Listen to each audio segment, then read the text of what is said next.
I won't run from the crushing.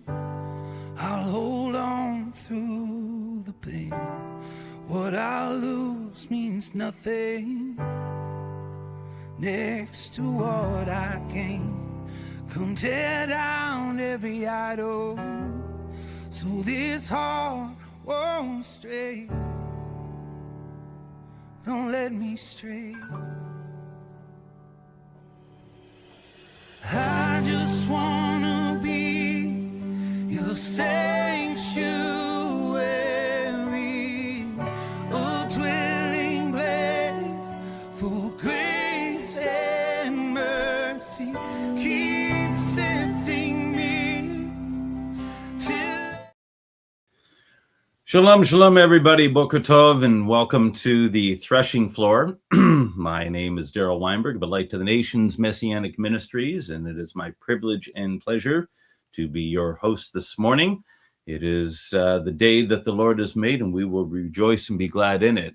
Here on the Threshing Floor, we discern between truth and error and discuss all things pertaining to the body of Messiah. And today I have a very exciting guest that is joining me. This is a new friend, but an old friend, and someone who I just recently met. Was on another program with him earlier last week, and we immediately hit it off, knew that we were supposed to be talking much more with each other, and has an amazing, amazing testimony. And so I would like to introduce everybody to Mike van Zanten, better known as Mike the Spike. Hello, Mike. Hello. How are you doing, Darryl? I am well, thank you. Pressing on toward the higher calling. How are you this morning? Yeah, amazing. It's a beautiful day here on the West Coast, here in Aldergrove, British Columbia. And yeah, just blessed to be on this program with you this morning. So you and I got connected through a prayer. I don't even know exactly what it is that Rick is doing. I got asked by Juju to come on one day, and we've been doing that for the past month now. But you had the opportunity to come on and share a little bit about your journey and what the Lord has been doing with you, and just the whole thing about laying, where you even got your name from. And I guess I'll let you kind of dive into that. Sure. And then eventually, I also want you to talk about a little bit. We won't go into too much details about it, but kind of what the Lord had you do over in Israel. And then we're going to jump into what's going on over in Israel right now. Right. I mean, obviously, unbelievably incredible time of wondering. And with all the events that are happening in the Middle East right now, of course, top of people's minds. And really see that the Lord's hand in the midst of all that as well. But yeah, I can just begin and just share a bit of my testimony, background into where we are today. Yeah. I was born and raised in British Columbia in this area, was in a good family business, and really in so many ways was really living the dream in that sense of being financially set, making a very large income at a young age, got married when I was 22. And really, I thought I had the world fully under control. And yet, in the midst of the finances, the big, beautiful new house, the cars, the travel, I was struggling with this deep emptiness inside. And the only thing I could think about was increasing my consumption rate. I just thought if I, would consume more that the world said would make me happy, that should work. And so, I was living the, he who has the most toys at the end wins. But in the midst of that, I was just growing more and more unhappy, and really growing in anger. It feels like I'd been lied to. And so my consumption of alcoholism and much more depravity just sort of increased in and through my 20s, which led to, after 7 years of marriage, my wife saying to me, "This marriage is over. Your touch is like razor blades, and when you leave the house, I wish you for dead. So, I mean, our marriage was as finished as I'd ever seen. And I realized in that moment that my life was a complete disastrous mess. And I said to my wife, look, I got myself into this mess. I'll get myself out. And so for 11 months, I did everything I could to change. And so I would, stop the drinking and stop the other depravities. And then I would crash and burn. And then I would attempt it again. And really, after about 10 months especially, I realized that I could not control my life. I could not stop the depravity of my life. And it was at that point that I started to plan my suicide.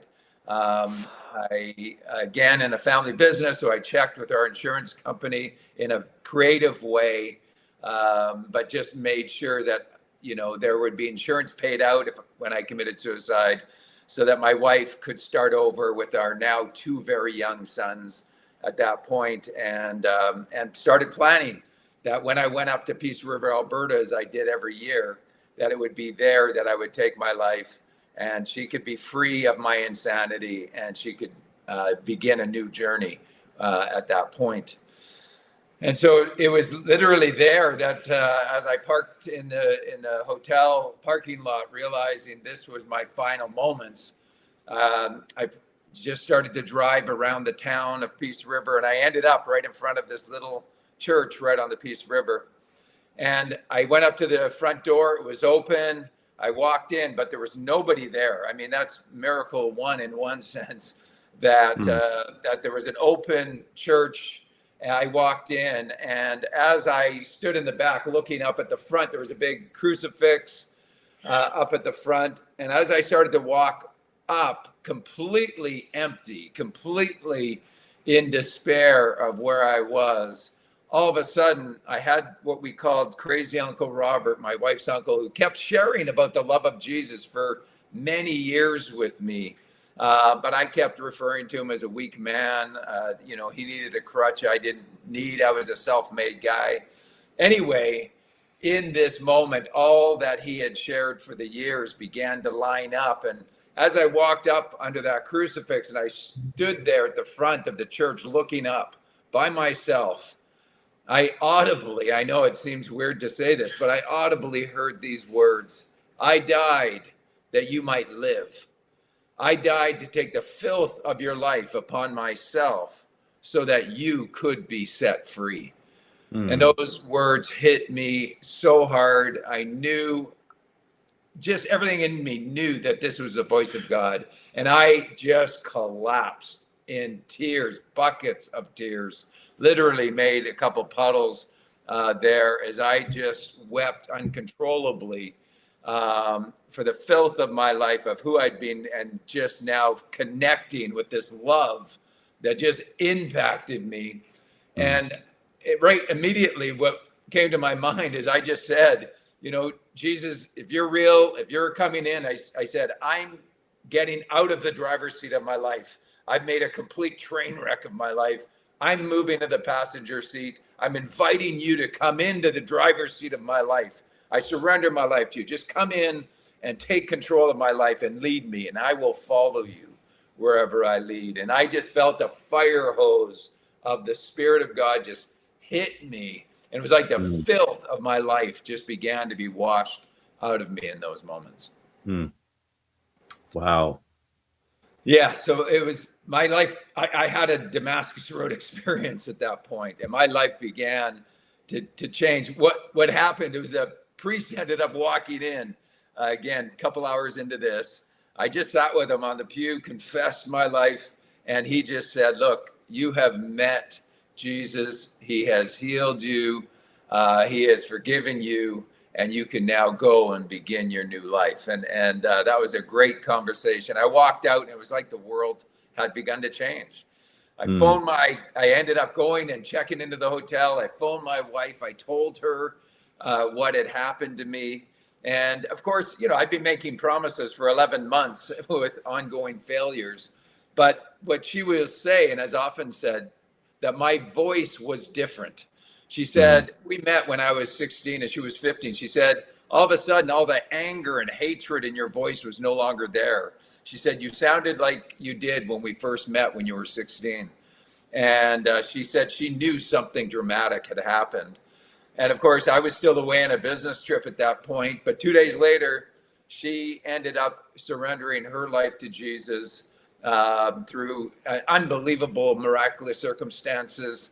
And I flew home a few days after that, and we began a new marriage, a new relationship. And miraculously, the Lord healed that relationship through obviously some years of me taking responsibility for the things that I've done slowly over time, and then confessing everything I had done. And the Lord gave her the grace and the mercy to forgive me for what I had done. And we really did begin a new life. And now coming up to 39 years of marriage, 4 children, 4 grandchildren, 4 grandsons now.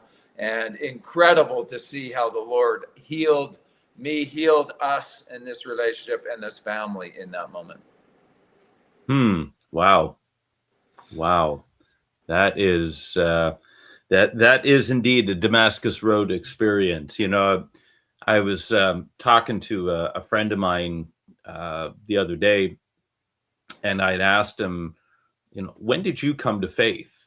And he really couldn't give me a definitive answer. It's, he'd just been kind of floating along all this time. And, he did kind of pinpoint when he started to get serious about things.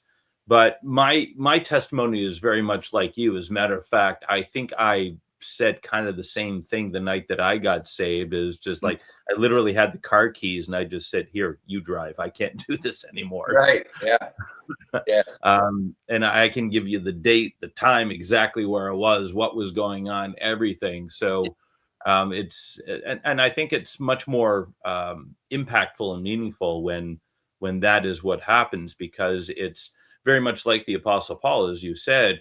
The transformation is so much more meaningful, I guess, and noticeable. I mean, you can really kind of define and it's usually the people who have a really intense calling that happens with. They get dragged out of dark places and into the light. So that's amazing. So what kind of church did you start off? You and your wife, you both received the Lord now. Talk a little bit about your journey and how you got into the Messianic lifestyle. Right. Well, that's a bit of a story. And I just wanted to touch on what you just said, going from death to life. That's how I see it. Obviously the Apostle Paul is referring to that. I think of Romans, 5, 6, 7, leading into Romans 8, of that death, of dying and coming into that new life, that resurrected man from the dead. And so that journey, as you described yours and mine, October 6th of 1994, again, knowing that exact time of when I was dead and risen new in Christ. It's important for people to have some sense of that happening, even if you were brought up in the faith, because it really, I think that is the importance of igniting a new life filled with the Holy Spirit to begin. So yes, that journey began. My wife and I both born and raised in the Catholic Church. So we just thought, okay, let's start going to church in the Catholic Church. And, 3-4 weeks in, we looked at each other and just thought, okay, we're not receiving or experiencing what had happened in our lives. And and again, I know that there have been some incredible, even Catholic churches that have been filled with the Spirit. We certainly couldn't find any, so we moved around for a bit. And all of a sudden, one day, it just seemed almost impossible. We just thought, let's go somewhere else.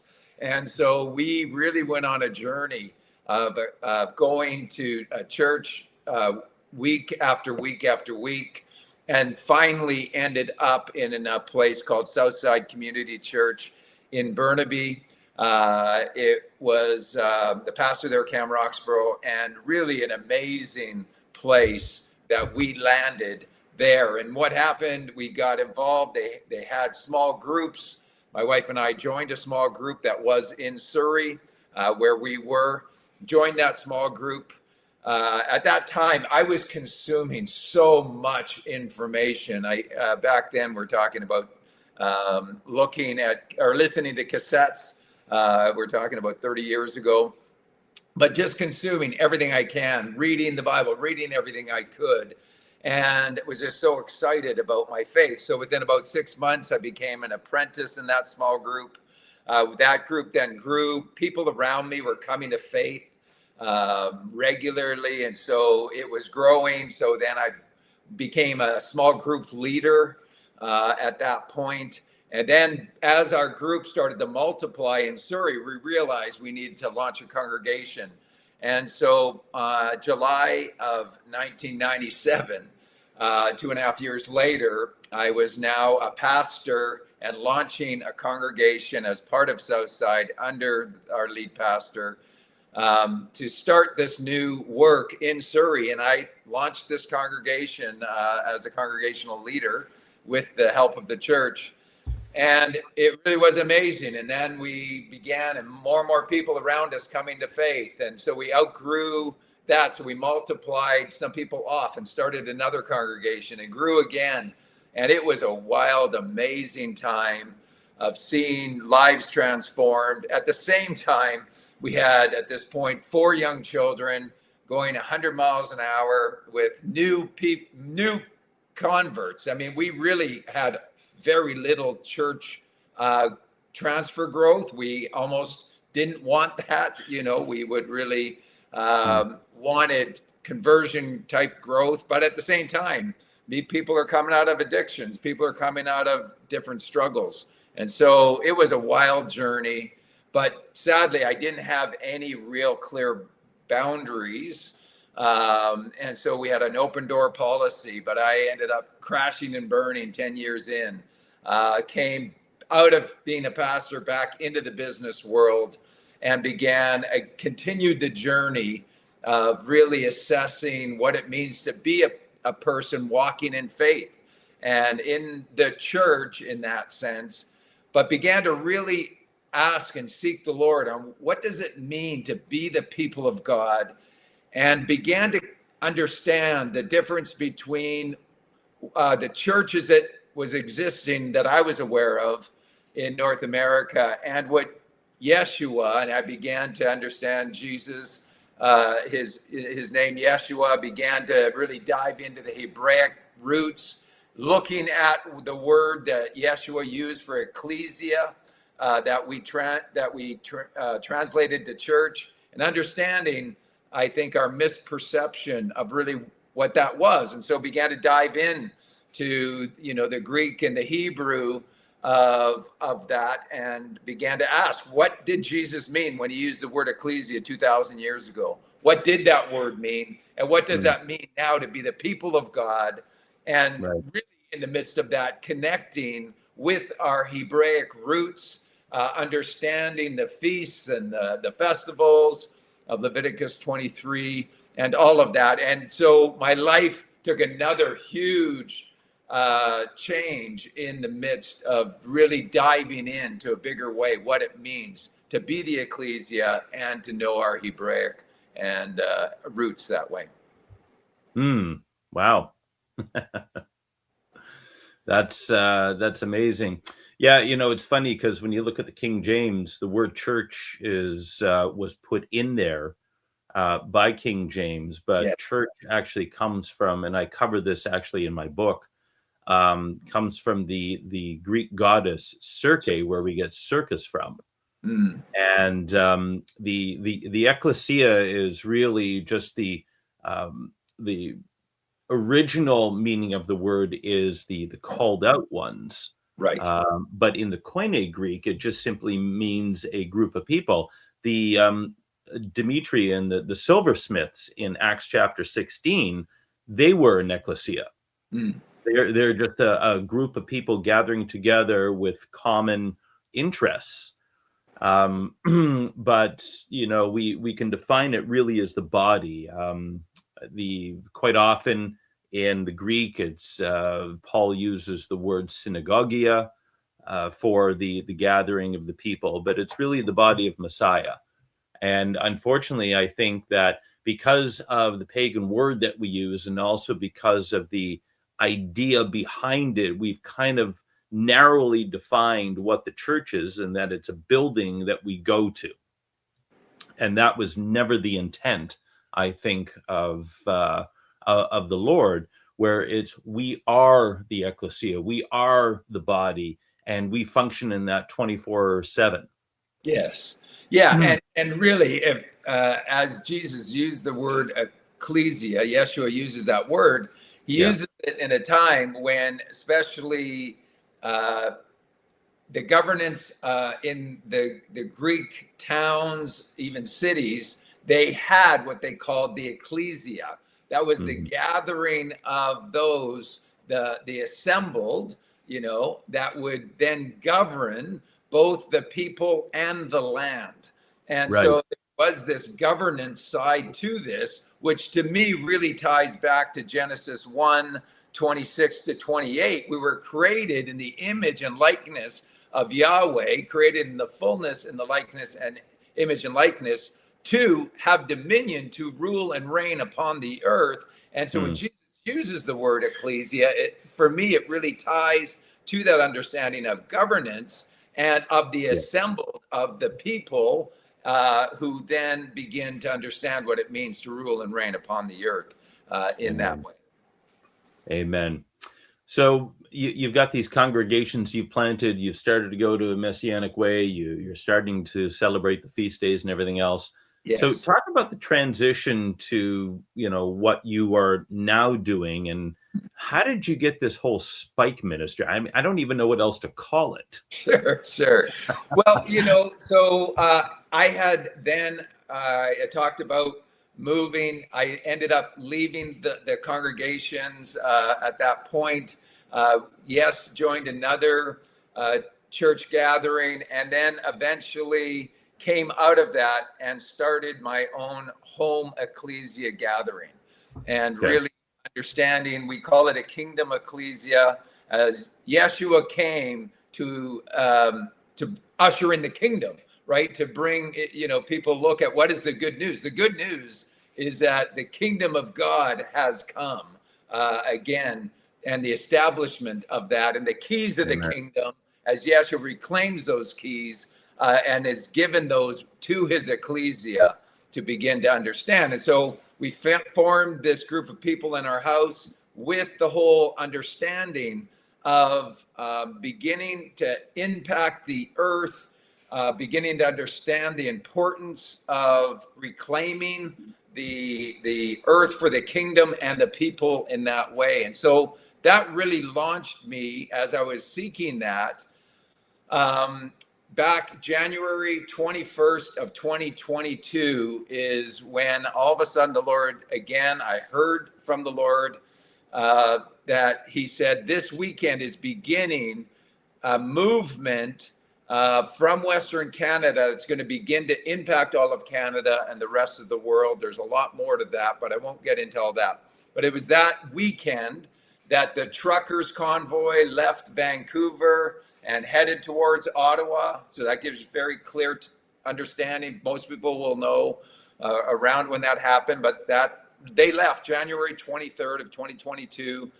That same day. So I was there on an overpass and just sensed the Lord was in the midst of that. Again, I'm not trying to call that a revival gathering, but there was something about the pursuit of freedom in the midst of the tyranny of that, what was happening upon the earth in those days.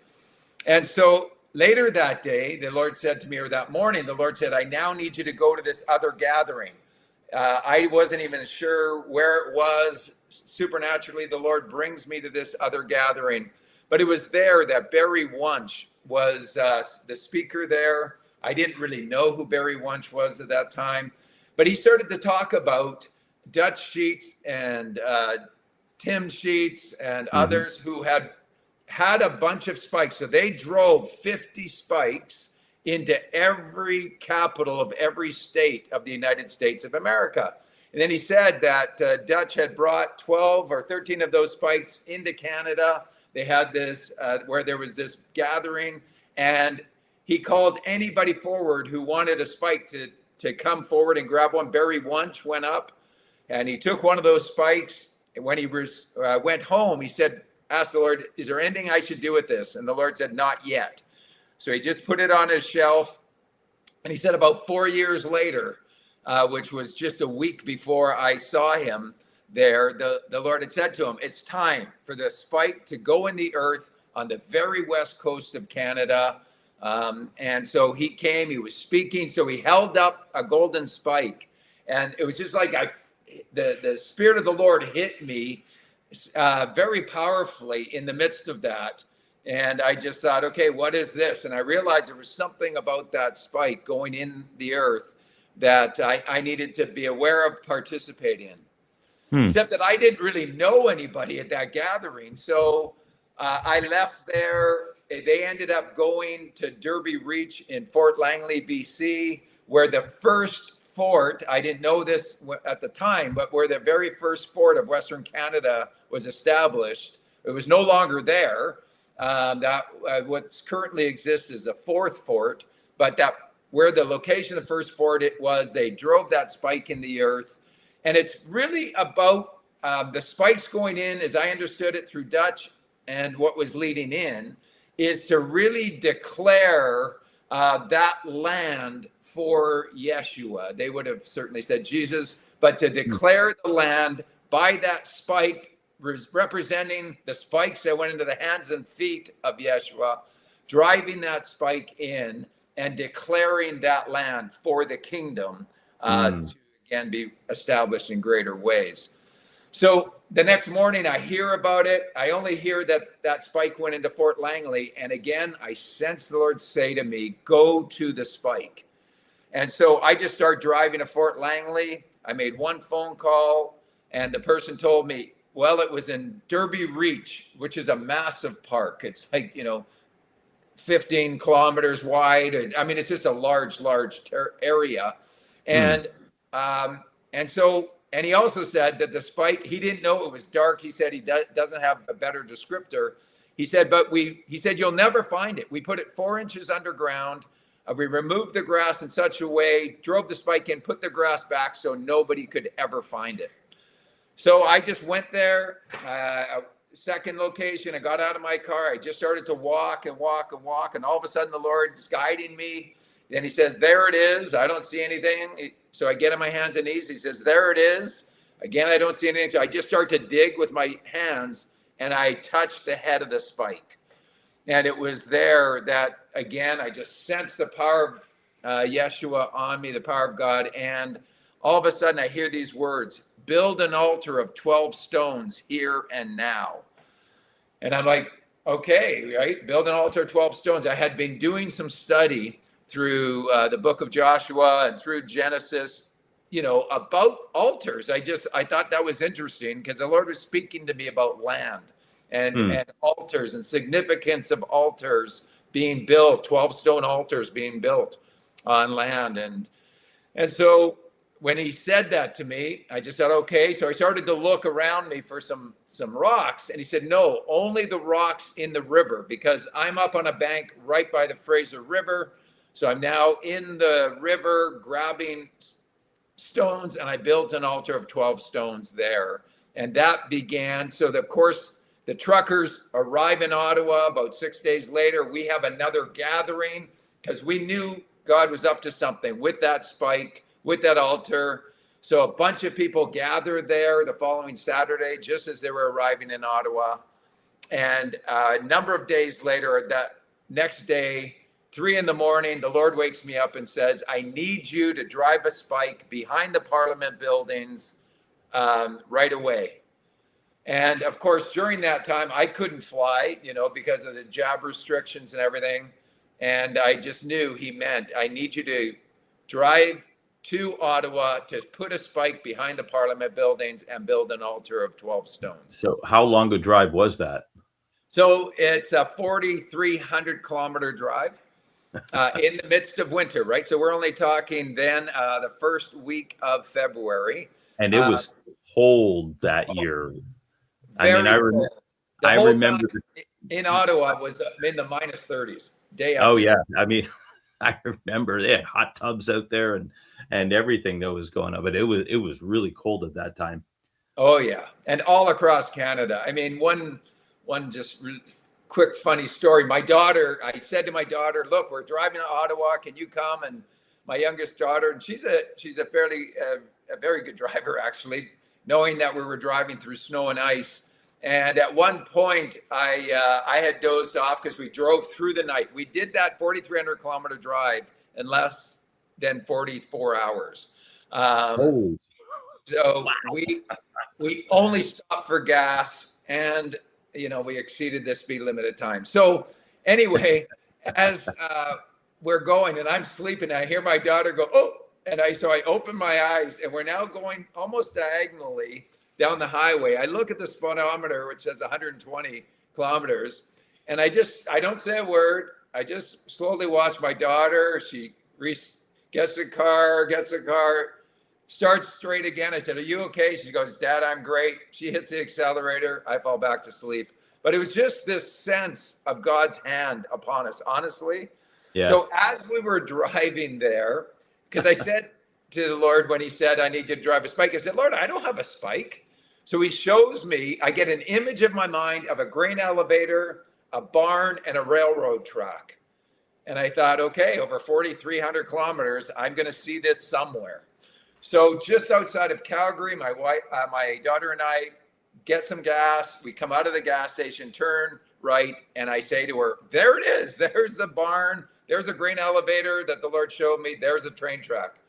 I pull over right by the train track. I get out of my car, and hand placed right there on the edge of the gravel going to the train tracks is a spike sitting there. So I'm like, okay, this is on, right? Grab that spike. I also had grabbed 12 stones out of my stream behind my house, a backpack about 70 pounds. We get to Ottawa. You can't walk behind the Parliament buildings. They had all that closed those few days at the start of the trip. So I go on the Quebec side behind the Parliament buildings. Again, you're right. It's in about minus 32 that day. Carry this backpack of stones. And now I'm going to put this spike in the ground. I have people wanted to watch this in Zoom. So I've got a couple hundred people now watching on Zoom of me speaking about arriving there, being there behind the Parliament buildings, driving the spike in the ground. And I grab one of the stones as I'm talking. And my daughter says to me, "Dad, the stones are turning gold." I'm like, "What?" So I look, and all of a sudden you could see gold appearing on the stone. Wow. So, and I hold it up to the camera. You can actually see this happening on video footage. So I put that stone down. I grab another stone, and I said, "Look again. Gold is appearing on the stone." Of course, the Zoom meeting went a bit ballistic as people were just amazed. And again, just a sense of the presence of God. Something incredibly supernatural is happening. Again, I drive that spike in the ground, build the altar of 12 stones, and then go into Ottawa. We then begin the Jericho March. They now opened the walkway behind Parliament buildings, 7 days of that. And that was, I hope everybody understands, that was the most incredibly loving event. There was nothing violent about that event. The truckers' convoy gatherings were some of the most incredibly caring, loving, one of the greatest events I've ever been to in my life was the time there. Anyway, I ended up going back just before the next day. I didn't know they were going to end up shutting everything down the way that they did and all that, the Emergency Act. Anyway, on the way home, as I'm driving, the Lord says, "I need you to drive a spike now at the border of Canada and the United States." I said, "Okay, where do I find the spike?" He says to me, "On the other side of the train tracks you were."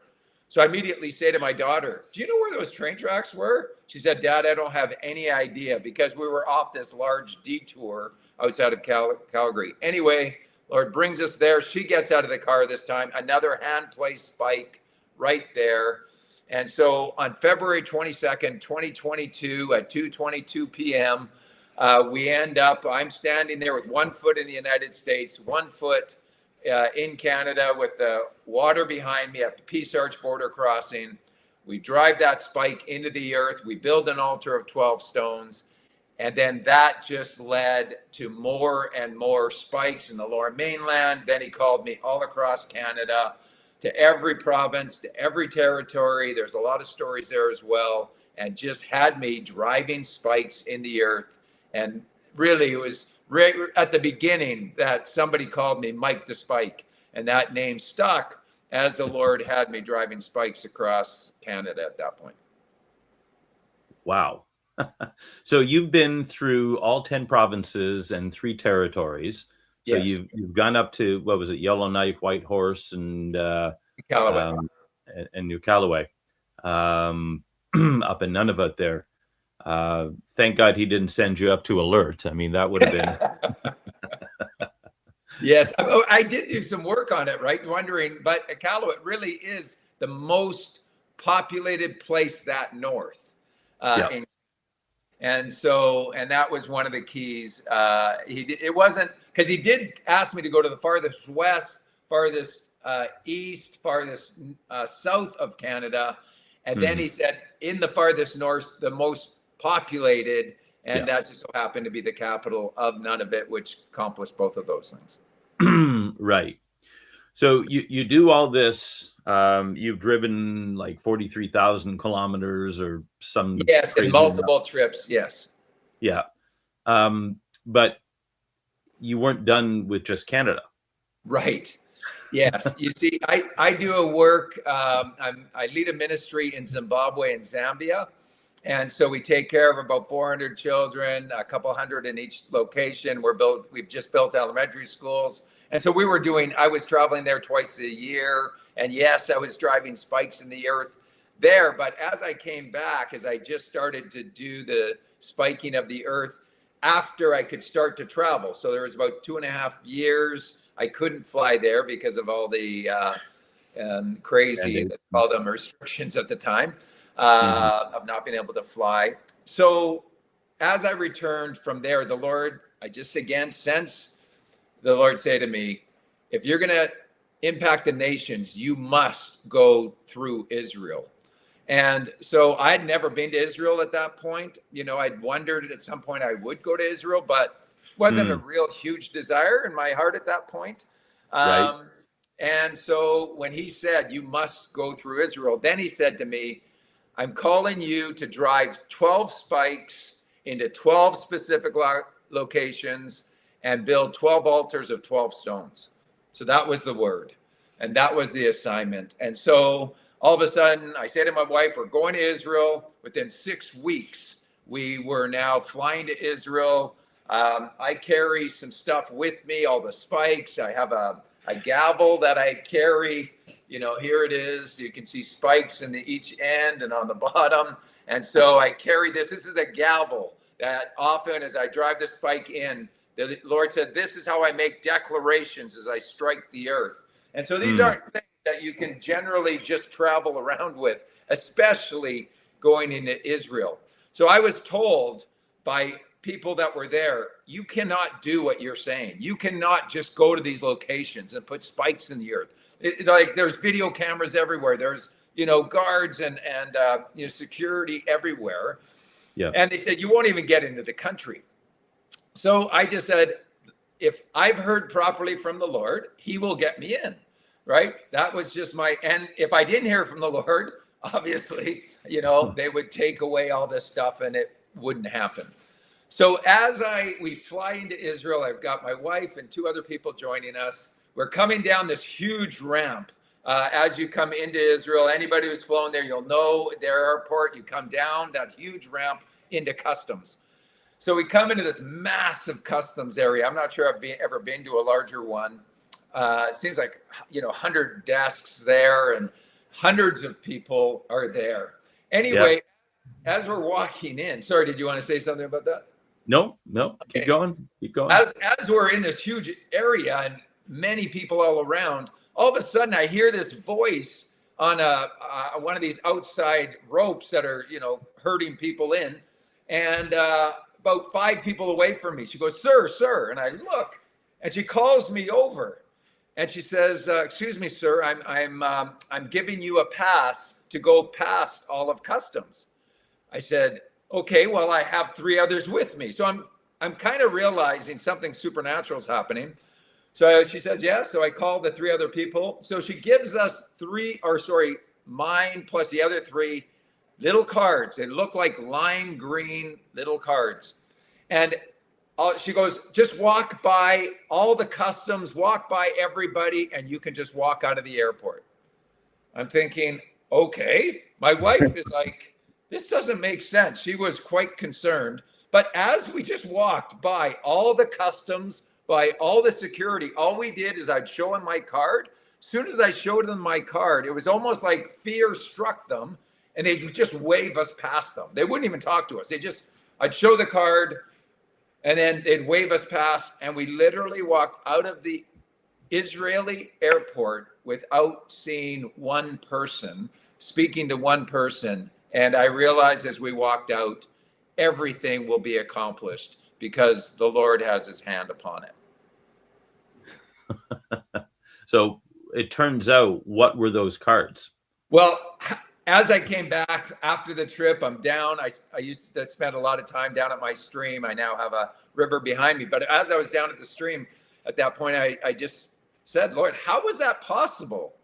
He said, that was an ambassador's card. So when you held it, what they saw was ambassador.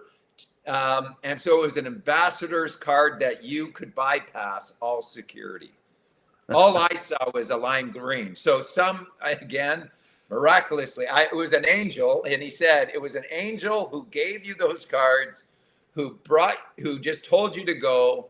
And that when I showed them, they would see us as ambassadors and just waved us through. Wow. Okay. And at that point, all of a sudden, we're coming in. And so I had some very specific locations that we had to drive the spike, one on Mount Zion, another as this new location where they believe Pilate judged Yeshua, up on 2 of them were up on the Mount of Olives in very specific locations. And then the one that was going to be a big challenge, I did at Mount Carmel, some very high places, again, all around the nation, and even in Lebanon. Anyway, as we were there, one location was going to be right at Gate Beautiful, the Eastern Gate, right? So as you're up on Mount of Olives and you're looking at the wall, looking at Temple Mount, there's a massive gate right there, the Eastern Gate. And it was there, and the Lord said to me, I need you to put a spike right there at this gate, right in the corner of this gate. And I thought, okay, this will be an interesting one because the amount of security around Temple Mount and the wall, and plus you have to actually walk into and across a Muslim graveyard area. And so I did this assignment on my own. Late one day. And so I'm up there. I've got a backpack where I have, the spike. I've got oil. I've got wine and representing the blood of Yeshua. I've got bread. I've got water. I've got multiple things. And so here I am. I get up to the Gate Beautiful. I'm pulling stuff out of my backpack. Of course, I take stuff out of my backpack. I'm now putting stuff in the earth, and I realize I'm on cameras, right? And so it's going to look pretty suspicious that a person on their knees pulling stuff out of their backpack and placing it in the ground right there on the wall of Temple Mount and Gate Beautiful. And so anyway, I do it. I build an altar of 12 stones. I pour the blood of Yeshua, the body of Yeshua, and oil. And I'm doing all that, and I'm about to do a video because every time I would do a video of those locations, and I just sense this whisper of the Lord saying, "Get out of here, remove yourself." So I, grab my stuff, I scurry down to the path, and I thought, all of a sudden, as I look, I hear running footsteps, and I look because it's getting dark now. There are 4 soldiers, security, running at me with their machine guns pointed. And now I just thought, okay, I'm going to turn and start to walk. Well, they start screaming at me. So I just turn, hold my hands up, and the 4 of them run up to me because, of course, I see that they're on radios, and they've been told that I've planted something against the wall. And I could see in their eyes, at least 3 of them wanted to shoot me. One of them, thankfully, realized that, they wanted to see what had happened. And so I ended up giving them my ID. I had to bring them up to the wall. They were very upset that I was there. I had to tell them, I just said, look, I went there to pray. This is where Yeshua walked through this gate many, many times. I just wanted to pray there. There's no sign saying not to go in. And they were, again, very agitated. So I go up there. Now it's getting quite dark.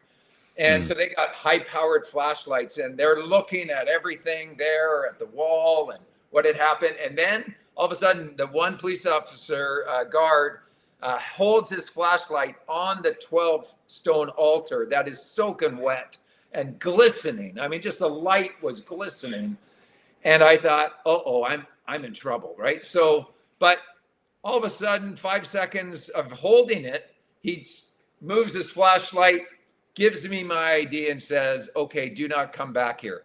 And they did not see it. It was like the Lord blinded them from seeing what was very clearly glistening with his flashlight, and set me on my way. But anyway, that was one of the 12 spikes and altars that were built all over Israel, and again, even into Lebanon. Wow. And you also went up to Mount Hermon. Yes. So that was my 4th trip. So what I've been describing is my first trip. And then each time the Lord has given me very specific assignments. So since this was now January, the first trip was February, actually, of 2023. So since then, I've been there 3 more times. So 4 times in total now, with very specific assignments. So this 4th trip, the Lord had spoken to me. And we could spend a whole hour just talking about this alone, but I want you to kind of just lay it out, because before we've got about 10 minutes. Okay. I also want to, quickly address, what's going on in Israel right now and how this connects to what you've done. Yeah. So let me just say this very quickly. So I hear the Lord says to me, I need you to go to Israel and get to the top of Mount Hermon to deal with the Nephilim agenda and the Nephilim. And again, we can talk a lot about that maybe we'll do this on another broadcast. Yeah. And all of that. Anyway, all of that was closed down, but there was a small window of opportunity. I end up flying there with some others. We have a whole prayer strategy. We end up on the top of Mount Hermon with Rick and Patty Ridings from Israel and others, 22-page prayer assignment of dealing with the Nephilim agenda on Mount Hermon as you stand there looking over Lebanon, Syria, Israel, and again, just putting a spike into the top of Mount Hermon in the midst of communion elements, and all of us, there's about 25 of us taking communion and declaring the kingdom of God and the establishment of the kingdom over Mount Hermon, over Israel, over this region in that time. And that was one of the most, and maybe up to this point, the most powerful experience I've ever had in my life there, as we dealt with the demonic agenda of that it was established on Mount Hermon. And I believe that so much is what has happened since October of 2025. So I'm only talking about 4 months ago. Of what has happened since October, I think it was about the 22nd or so of October of 2025, when we did that on Mount Hermon, and what has happened upon the earth and even in the Middle East since that time. Within hours of us doing that assignment on Mount Hermon, at the very top, within several hours, they were moving a bunch of weaponry, bombs, and guns and stuff from Lebanon into Syria.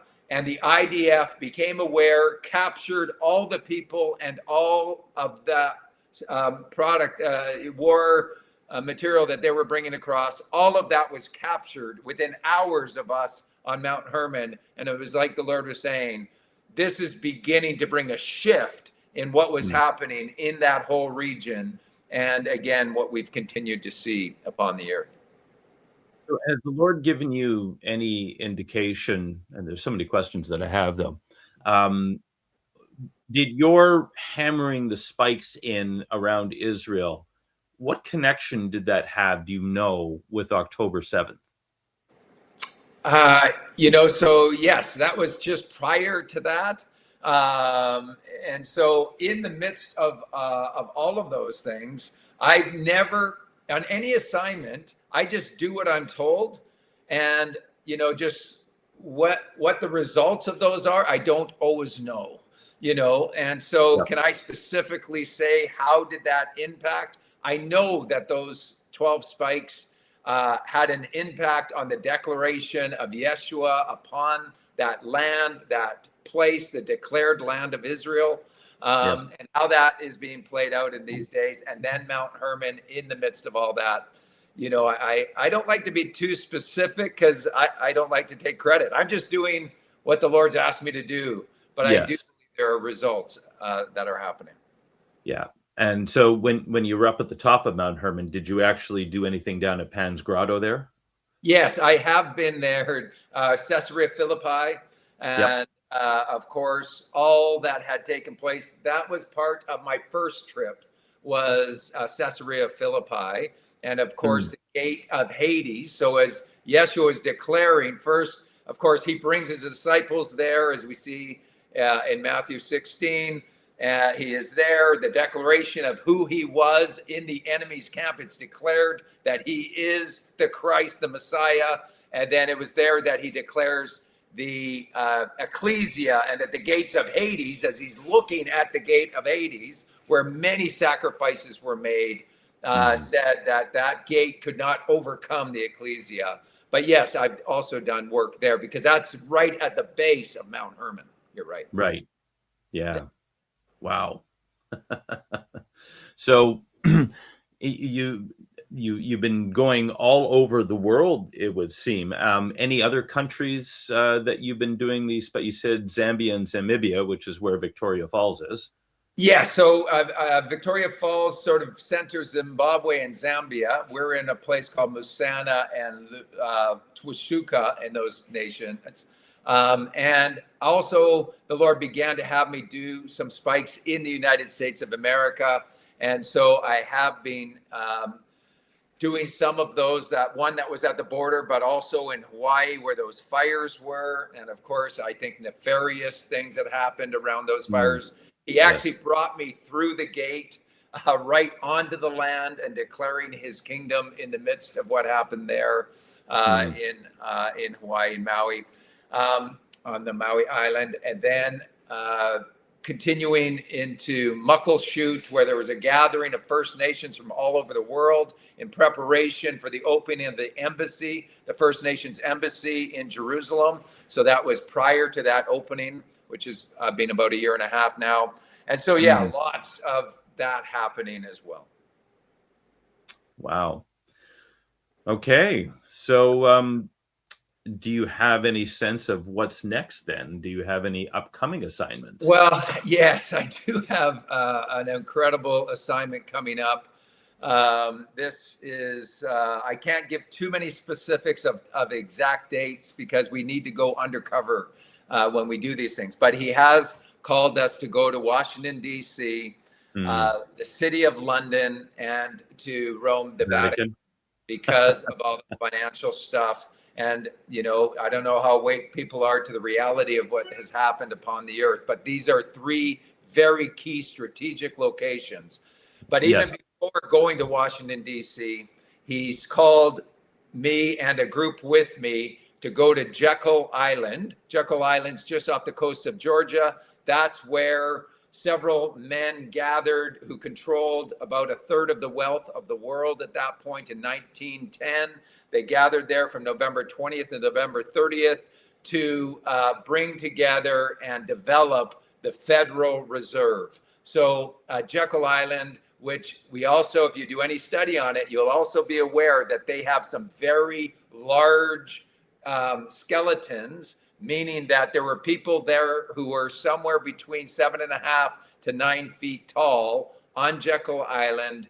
And again, if you know much of the Nephilim upon the earth, these giants, as you see who Goliath was, anyway, tied to all that lineage on Jekyll Island, where they did many baby sacrifices of infants and the whole history of the Nephilim. That's where the Federal Reserve was set up. So we're going there to deal with the root system of the Federal Reserve, and then to Washington, D.C. from there. Wow, that's amazing.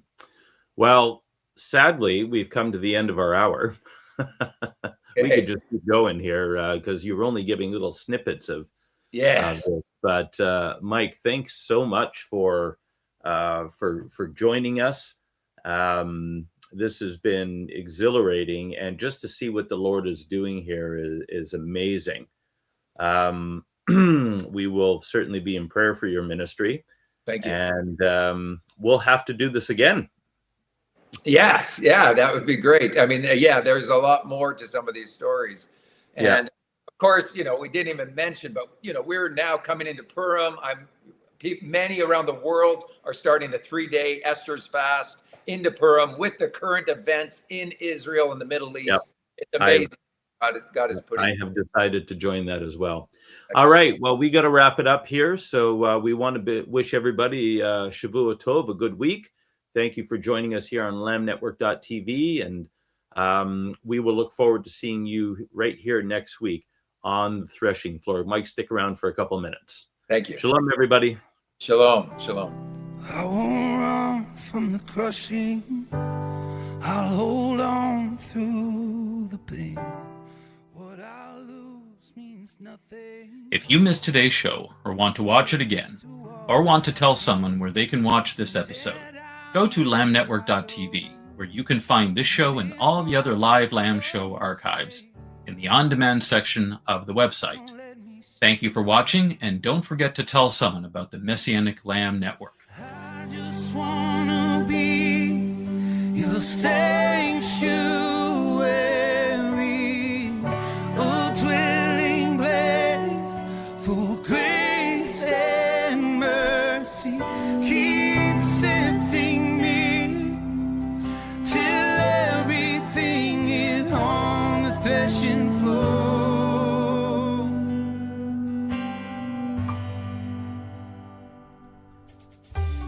We are richly blessed to bring you what we believe is the fullest, most diverse, yet up-to-date progressive teachings, discussions, and prayer programming you can find anywhere on this planet. Be sure to take a tour of the lamnetwork.tv website. I'm Darryl Weinberg, thanking you for joining us on the Messianic Lamb Video Network. How can I ever complain? Forgive me, Lord. I just wanna be your sanctuary, a dwelling place for grace and mercy. Keep sifting me till everything is on the threshing floor.